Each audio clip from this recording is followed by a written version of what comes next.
All right, let's dive right in. Today, we're cracking open one of the most powerful ancient texts, the Bhagavad Gita, to uncover a timeless secret. We're talking about how to master the one thing that can either be our absolute best friend or our worst enemy, our own mind. You know, at the heart of pretty much any spiritual journey, there's this huge question, the same one that the warrior Arjuna was struggling with right on the battlefield.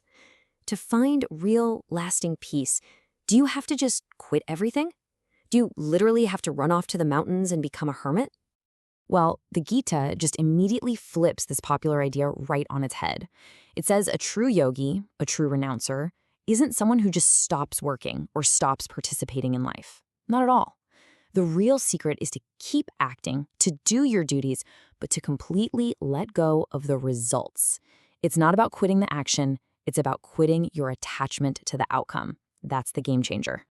And this whole practice actually has a name. It's called karma yoga. Think about it like this. Imagine a cashier at a bank. They handle millions of dollars, right? They count it, they manage it, they protect it, but they know none of it is actually theirs. They aren't attached to it, they're just doing their job. That, right there, is the essence of karma yoga, doing what you have to do in the world and doing it well, but offering up the results to something bigger than yourself. Okay, but here's the catch, and it's a big one. This path brings you face to face with the ultimate challenge.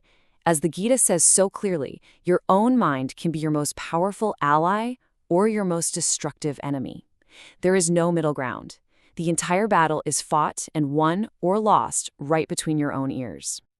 So to help us wrap our heads around this, the Gita gives us this incredible analogy, the chariot of the self. Picture this. You, your soul, you're the passenger, just along for the ride. Your intelligence, that's the charioteer who's supposed to be in control. The mind is the reins, connecting the driver to the horses. And the horses? Well, the horses are your five senses, and they are wild, always trying to pull you in a million different directions. And here's where it all goes wrong. If the mind, those reins, is slack and uncontrolled, what do you think happens? The horses of the senses just run wild. They'll chase after any shiny object, any fleeting pleasure, and they'll drag the whole chariot, you included, straight into chaos and suffering. For a smooth journey, you need a firm grip on those reins. So, the big question is, how do you get that firm grip? How do you tame this inner enemy? Well, the Gita lays out a very traditional, very formal path for doing just that. It's called Ashtanga Yoga. Let's take a look at what that actually involves. And man, is it intense. I mean, look at this checklist. You have to live alone in a secluded place, give up all your desires and possessions, practice complete celibacy, and meditate with a totally unwavering mind.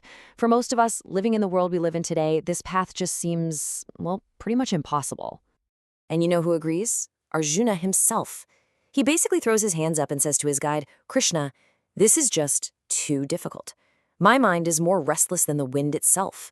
So what happens if I start down this path with all the faith in the world, but then I fail? What if I get distracted? Do I just lose everything? Do I end up with nothing? No worldly success and no spiritual success either? It's such a human question. But Krishna's answer here, wow, it's probably one of the most comforting and profound assurances in the entire text. He says, my friend, one who does good is never overcome by evil. The message couldn't be clearer. In the spiritual realm, no sincere effort, no matter how small you think it is ever wasted. So what exactly happens to this so-called unsuccessful yogi? Well, first, even if you don't reach the goal, you get to enjoy all the rewards of your good deeds.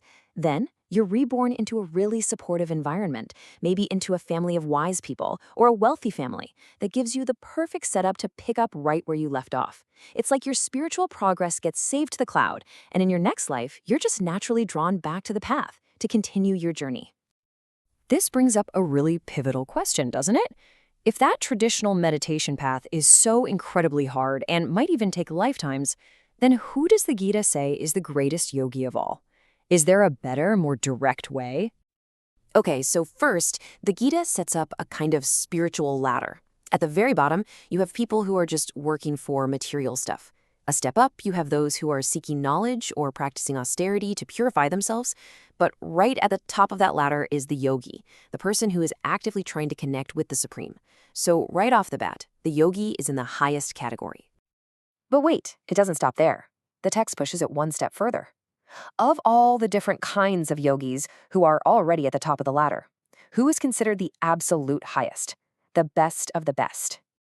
And this is the mic drop moment, the final, profound answer. The greatest yogi of all is the one who, with great faith, always thinks of the divine and offers loving service.